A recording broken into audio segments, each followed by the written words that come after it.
पालघरमधील वाढवण बंदराला स्थानिकांचा विरोध आहे। या विरोधानंतरही सरकारकडून वाढवण बंदराचे काम सुरू करण्याच्या हालचाली सुरू झाल्या आहेत। वाढवण बंदराच्या अनुषंगाने पायाभूत सुविधा उभारण्यावर भर देण्यात आला आहे, तर दुसरीकडे वाढवण बंदराचे सर्वेक्षण मच्छीमारांनी बंद पाडले आहे। वाढवण बंदराला स्थानिक पर्यावरणवाद्यांसह मच्छीमारांनी या प्रकल्पाला विरोध केला आहे। पालघरच्या वाढवण येथे समुद्रात सुरू असलेले सर्वेक्षण मच्छीमारांनी रोखले असल्याचे समोर आले आहे।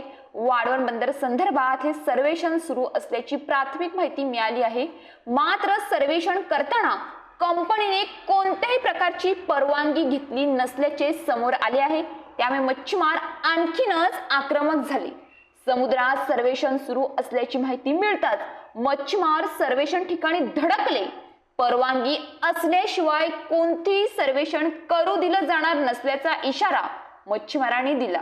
सर्वेक्षण सुरू असल्याचे समजताच मच्छीमारांनी खोल समुद्रात जाऊन या सर्वेक्षणाला विरोध केला आणि सर्वेक्षण बंद पडले।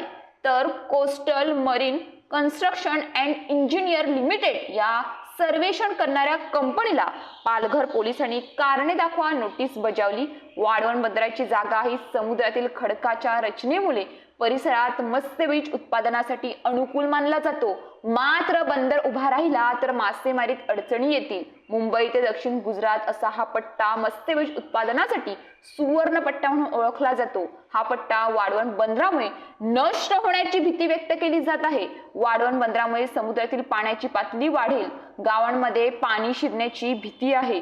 वाढवण बंदर ठिकाण हे डहाणू पर्यावरण संरक्षण प्राधिकरण अंतर्गत येतं, त्यामुळे पर्यावरणवादी देखील विरोधकांच्या भूमिकेत आहेत।